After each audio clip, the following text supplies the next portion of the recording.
Hey everybody! In today's lesson, I'm going to be teaching us how to make chocolate chip cookies. Um, we're going to be going into my kitchen and looking at all the ingredients and figuring out the best way to put together those ingredients and then put them in an oven to produce the most uh, acceptable chocolate chip cookies known to man.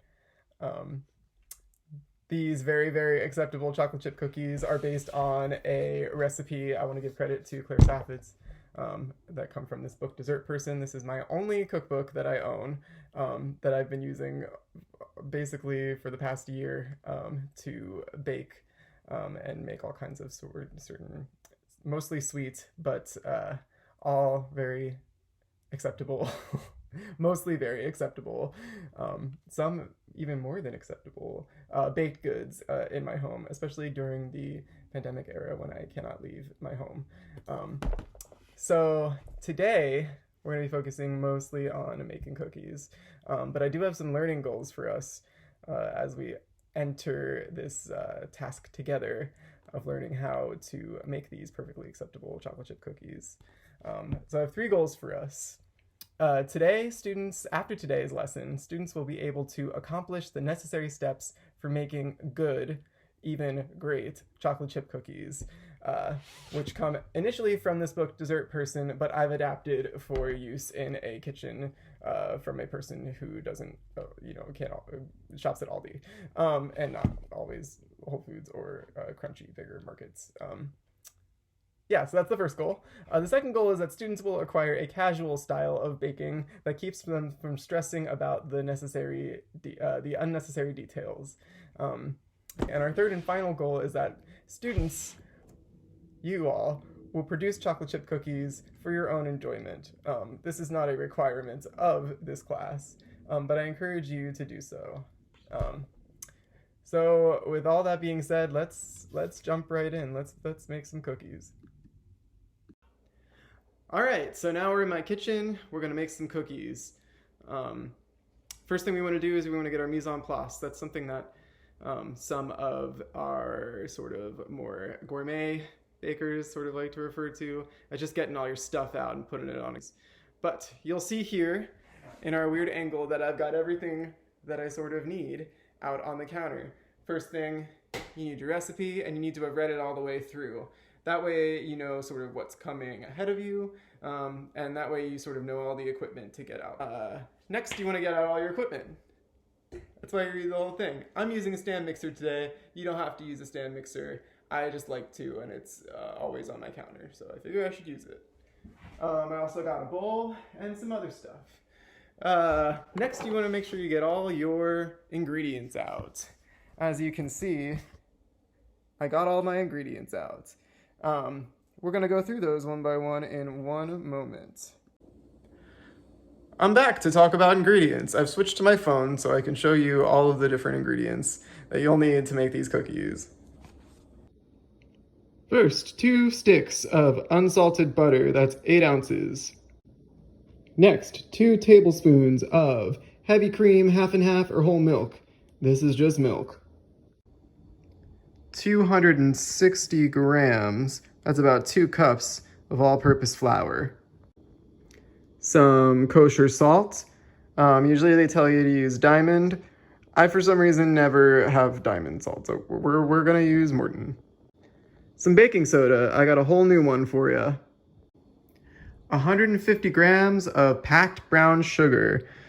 This is actually not packed, and I say that that's fine. It comes how it comes.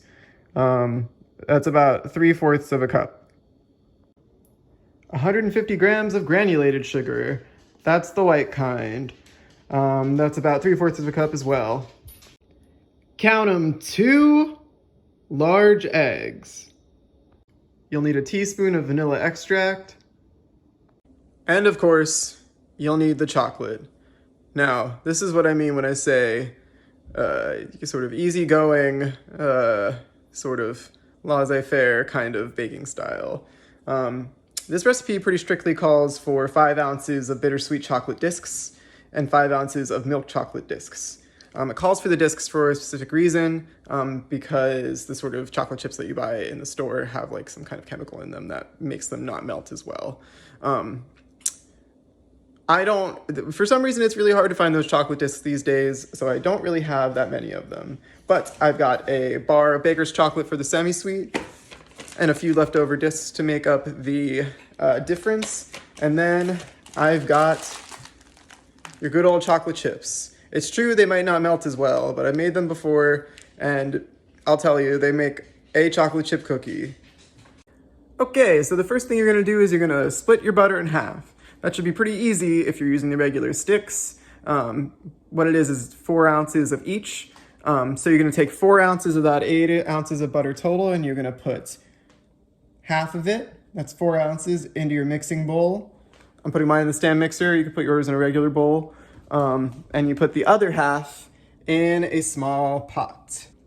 Yeah, so the first thing you're gonna do is you're gonna leave that butter in the stand mixer by itself, and you're gonna turn on this version of the butter and get it nice and hot. So basically you're gonna take a heat-proof spatula and you're gonna kind of move it around occasionally. You want this on like medium-low heat. You're gonna wait until the butter melts all the way, and then it'll come to a boil. You're gonna actually let it boil for a little bit until you start to see like little brown bits floating around in it. The other stick of butter is still just hanging out over here, so just let it hang out. You want to kind of keep this moving constantly so that nothing sort of gets stuck to the sides. You want to constantly be sort of scraping and moving along. This takes a little longer than you might expect. I mean, the butter melts really fast, but the boiling also comes pretty fast, but the separating takes a little longer than you might expect. So be patient, keep an eye on it, don't move away from it, and keep stirring.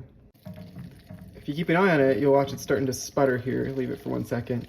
You'll see it starting to boil and sputter. Still not there yet. You want to wait until you see those brown bits floating around, but make sure you take a nice smell because melted butter is maybe like the best smell in the galaxy. So don't forget to enjoy it. As you can see, the butter's kind of entered the next stage, which is sort of foaming. I know it's sort of scary to see butter act this way, but this is the way it's supposed to act. Don't be afraid, and let it go for a little bit longer. Okay, so I've got brown butter. You can't really see it because it's so dark, but the butter has turned a little bit brown, and it's got brown bits in it, so I quickly took it off the heat, and now I'm sort of streaming it into the container where I had sort of the other butter waiting. We want to make sure that we get all that brown stuff on the sides of that butter pan into our sort of mixture with the other butter. And the reason is that we're sort of looking for that toasty, kind of butterscotchy, I guess that's where the term butterscotch comes from. Don't quote me on that. But we want that sort of toasty kind of flavor to come through in the cookies at the end. So I've added it in here with our sort of other butter. I'm gonna add our cream. So there's no need to stir at this stage. You just kind of let it hang out and cool down. We're gonna move on to the next step. Okay, so while that little butter mixture behind me is sort of cooling off, we're gonna start to mix together some of the dry ingredients. So take a big bowl, red if you have it, and just put that sort of flour into the bowl, like so. Like so, and you're gonna add what is 2 teaspoons of 2 teaspoons of salt and 1 teaspoon of baking soda. So go ahead and do that, but you take your trusty whisk. This one's a little messed up. Put it in here. Just give it a good mix. All right, now we're back up here. Our sort of mixture of butters and of milk has sort of cooled off a little bit. It's okay if it's still slightly warm. You just don't want it to be so hot that it starts to cook things. Mine is warm. I just put my hand in it, which was clean, so don't worry about that. But it's just a little bit warm, and that's okay. So next thing we're gonna do is we're gonna take our granulated sugar and our brown sugar, already measured out here, and we're gonna just sort of dump it into the mixture with those other elements.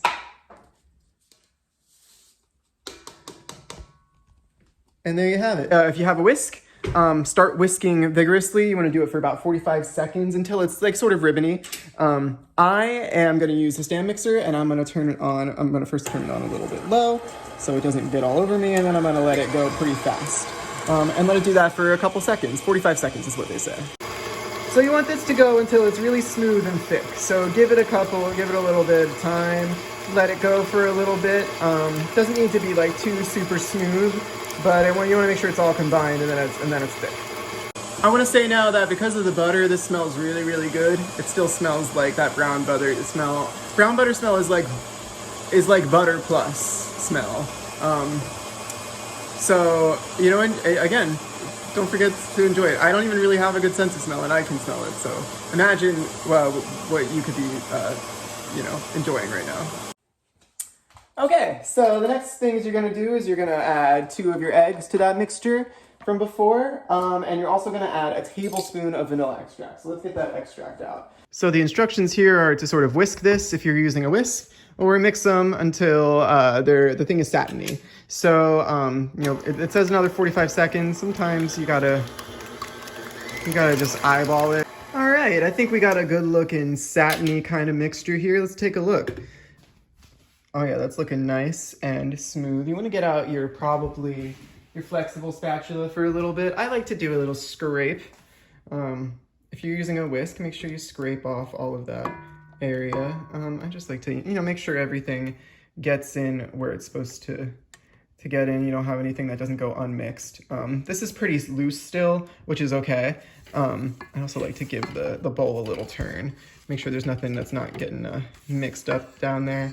Give that bowl a little turn. Make sure everything's nice and mixed up. And then we'll sort of move on to the next stage, which is adding the flour. Okay, so I'm adding this flour mixture. It just says to add it in all at once. Sometimes you'll get recipes where it wants you to add this stuff like a little by little, but I don't think that this is that kind of recipe. Usually it's just sort of a putting everything together kind of recipe. And then we'll put it down, lock it down, and we're gonna mix it until it's sort of smooth, and again, sort of thick. So you can see it's got kind of like a peanut buttery texture right now, like a thick peanut butter texture, which I remember from the last time I made these is correct. So again, give it a little turn in the bowl once and maybe scrape down that spatula, and then give it another mix or two just to make sure everything's well incorporated, and then in a moment we'll move on to the next step. But it's time to chop the chocolate. So what the recipe says is that you have a certain amount, I forget what it is, I told you at the beginning, I think it's 5 ounces of bittersweet chocolate and 5 ounces of milk chocolate. And you want it to be about half coarsely chopped, and the other half to be a little bit more whole. Okay, so as you can see, I've got my sort of finely chopped bittersweet chocolate here. I'm gonna add in the recipe's discs to sort of make up the difference. They say about 5 ounces, but this is sort of, at the end of the day, to taste. If you want it more chocolatey, you should make it more chocolatey. You shouldn't stop yourself from enjoying the chocolate. So we've got, we're gonna sort of leave these discs whole because they're really good when they become like all melty in the final chocolate. In the final cookie, and then we'll sort of balance it out with these sweet milk chocolate chips, and then we're going to add that to our big mixture up here. Okay, so as you can see, I've added that chocolate into the mixture here. I'm going to sort of stir this kind of slowly together. It's more of a folding than anything. You just want to make sure that it's sort of evenly combined. Okay, so it's been a few minutes. I've left my my cookie dough on the counter for just about 5 minutes so it could rest and firm up a little bit. The next thing we're gonna do is we're gonna divide it into sort of cookie-sized little bits here. I've got my cookie sheet that I put my parchment paper on to the best of my ability. The next thing that you want to do is you want to, so the way that the recipe sort of recommends you do this is you get a 1/4 cup scoop and you scoop it onto the cookie sheets, and you sort of do it that way. I find that way to be really hard. I did that the first time I did this and I found it to just be super messy. I couldn't get the cookie dough out of the scoop half the time. It's not a real scoop. I don't have like a like an ice cream scoop or anything like that I could have done it with. And so the way I'm recommending you do this, and this is the way I'm going to do it, is I'm going to take out one. I'm going to sort of overfill it because, again, it's really hard to get everything out of it. I'm going to fill it up. So this is just a regular 1/4 cup sort of measuring cup. This is a regular 1/4 of a cup, and I filled it up, and I'm just going to plop it on here, scoop it out onto our cookie dough sheet. Let me show you here. So you can sort of see, I put it on, it's just sort of a glob. And what I'm going to do here is I'm just going to use this one to then kind of measure with the spoon the right amount to sort of put on here. I've washed my hands before I've done this, just so everybody knows. And just try to match that first one that I've measured. It's a lot easier than trying to use the measure every single time. So go ahead and do that with all your cookies. The goal here is not to, these are going to spread, but the goal here is not to place them the way they'll be placed when you put them in the oven. These are going in the fridge for a little bit to chill before we get to that stage. So fit as many as you can on this one cookie sheet, and maybe use a second one if you have extra dough. But don't worry about spreading just yet, just get them on the sheet. The recommended length of time that these go in the fridge is 24 to 48 hours. If you can really wait that long, by all means. I have never been able to wait that long. So you can put them in the fridge, tightly wrapped, leave them there about 2 hours. After 2 hours, we'll move on to the next step. And here they go, into the fridge. All right, so our 2 hours have passed. I preheated the oven, it's at 350. We're gonna pull our cookies out. We're gonna split them up into 6 per tray. And we're gonna get them baking and we're gonna wrap this up. So you can see I've split the cookies into 6 per tray, giving them a little space to spread out. The oven is now fully preheated to 350. I'm gonna open it up. You can see I've got one rack in the top third and one rack in the lower third. So you're gonna put one in the top third and the other one in the lower third. Be careful. As you can see, I've set this here timer for 12 minutes. You're gonna let them go for 12 minutes. Okay, so that timer just went off. We're gonna cancel that. What we're gonna do now is we're gonna take our trays, we're gonna flip them. So these have gotten really large. So we're taking one out. We're taking this one out, we're putting it back on the top rack and turning it around. And then we're taking the other one. Look how big they've gotten. Ginormous. We're turning them around on the bottom rack. So we'll switch and turn. And then they're gonna go in there for about another 10 minutes and then they'll be good. Okay, so we took our cookies out of the oven after about 6 minutes. They turned a lot browner around the edges. After a few minutes on the cookie sheet to cool, we sort of moved them to a cooling rack, and here they are. So as you can see, they're a little bit darker than normal cookies, and they're a lot bigger. They're still really gooey in the middle, and I've tried them already, and they're really good. So I hope you learned how to make cookies today, and that you also go home and make cookies. Yeah, thanks for joining me, and I'll see you in class.